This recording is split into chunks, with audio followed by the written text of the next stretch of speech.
Bonjour, je m'appelle Fabrice Samelin, je suis professeur de sociologie à l'Université Paris-Est-Créteil, directeur adjoint de l'Institut d'études politiques de Fontainebleau. Chercheur au LIFA Paris-Est, le laboratoire interdisciplinaire du politique Hannah Arendt, mes travaux portent à la fois sur les politiques de sécurité et de sûreté dans les transports et sur l'acceptabilité sociale de l'innovation publique.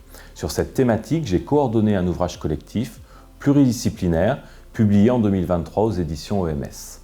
Un des objectifs de cette entreprise éditoriale est d'amener le lecteur à découvrir un lexique, un vocabulaire utilisé depuis longtemps par les professionnels, notamment ceux de l'aménagement du territoire ou de la transition écologique, mais aussi de plus en plus par les responsables politiques et ceux qui commentent leurs actions, journalistes ou éditorialistes. Le mouvement des Gilets jaunes, la colère contre le 80 km/h, la contestation de mesures prises pendant le confinement ont fait entrer les notions d'acceptabilité et d'acceptation sociale dans le vocabulaire politique français.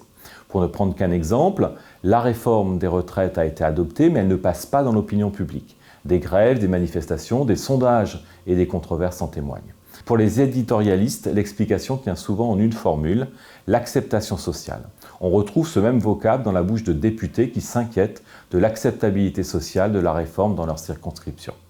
Le président, enfin, reconnaît que la réforme des retraites n'a pas été acceptée par les Français. Ce recours croissant, relâché et étendu au lexique de l'acceptabilité sociale rend la formule incontournable.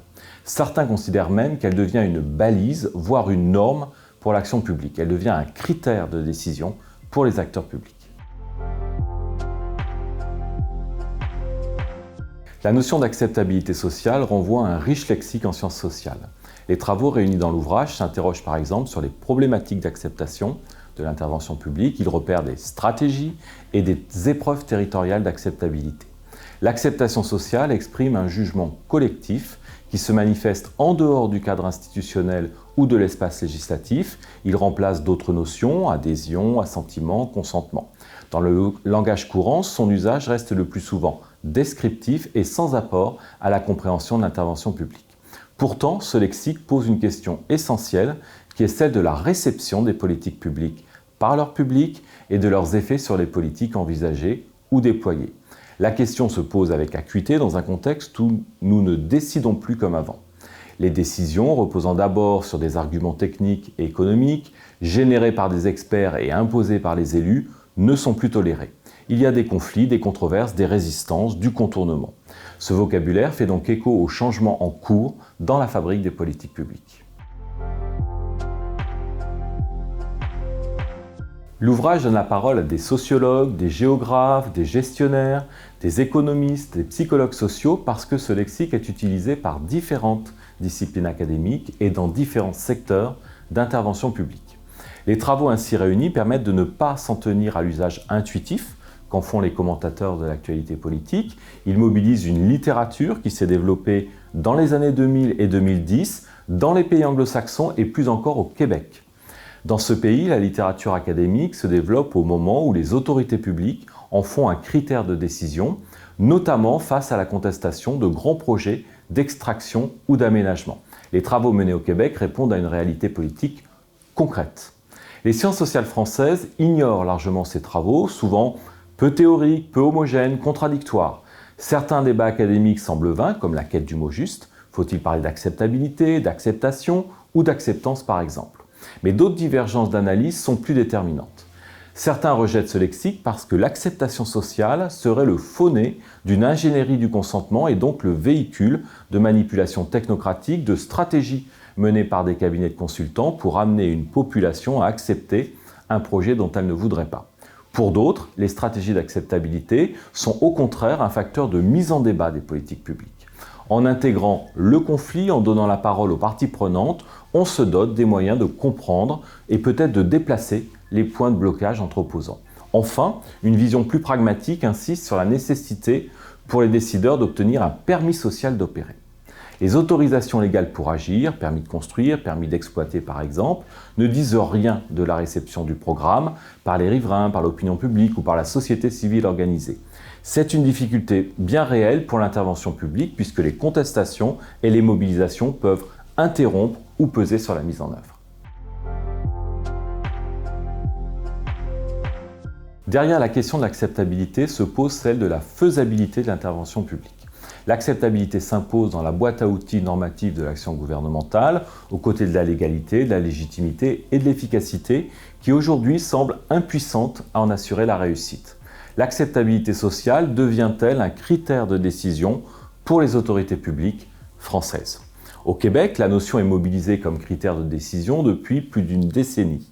Des guides de bonnes pratiques sont édités, des dispositifs de participation sont mis en place. Nous n'en sommes pas là en France, même si l'usage de cette terminologie progresse dans la formulation de l'action publique. Comme en témoigne son intégration dans l'évaluation de politique publique ou la saisie par le Premier ministre Jean Castex du CESE pour avis sur l'acceptabilité des projets d'infrastructures environnementales fin 2021.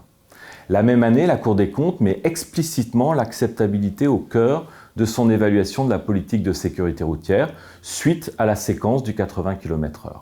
L'usage croissant de ce vocable n'est pas simplement lié aux oppositions ou aux résistances auxquelles se heurtent les décideurs dans leurs actions de régulation. L'acceptabilité des mesures innovantes est aussi perçue comme un préalable à la recherche d'effets à long terme des politiques publiques. L'efficacité d'une politique dépend de son acceptabilité par les populations cibles, par les agents à qui est confié son déploiement ou par les élus qui la légitiment. Les recherches développées ont mis en place des outils à la fois pour essayer de mesurer et d'améliorer l'acceptabilité des populations.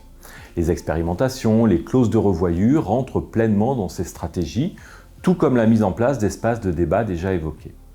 Mais l'incitation financière et les outils plus classiques du répertoire de l'action collective en font tout autant partie. L'acceptation sociale est alors saisie par des indicateurs, la confiance, les bénéfices escomptés, la légitimité des promoteurs, le crédit accordé aux informations, le respect du cadre légal. Cette variété permet d'échapper à la dualité un peu naïve opposant les pour aux contre, l'adhésion à la contestation, et de saisir des degrés d'acceptation et surtout d'identifier des profils et des comportements d'acteurs. La littérature s'intéresse à l'identité des publics dont elle s'efforce de saisir le jugement. L'acceptation sociale ne peut être réduite à l'acceptation des publics, voire du grand public. L'acceptation des élus, celle des agents est tout aussi essentielle pour comprendre la réussite ou l'échec d'un programme. La mobilisation contre l'abaissement des vitesses à 80 km/h met véritablement à mal la décision du gouvernement quand les élus territoriaux et les sénateurs s'en saisissent. Cette attention particulière à ceux qui fabriquent les politiques publiques et mobilisent leurs ressources dans l'épreuve d'acceptation est essentielle. L'acceptation doit d'abord être envisagée comme leur problème et non pas celui des destinataires. Il s'agit pour eux d'une épreuve à surmonter. Le travail de conviction, voire d'enrôlement dans lequel ils se lancent, doit être pris au sérieux. L'attention portée aux travaux de sciences sociales qui utilisent ce lexique n'est donc pas inutile dans un contexte de diffusion relâchée et d'usage métaphorique par les acteurs publics. Pour autant, c'est aussi parce qu'elle reste floue, composite et malléable que l'usage de la notion se diffuse.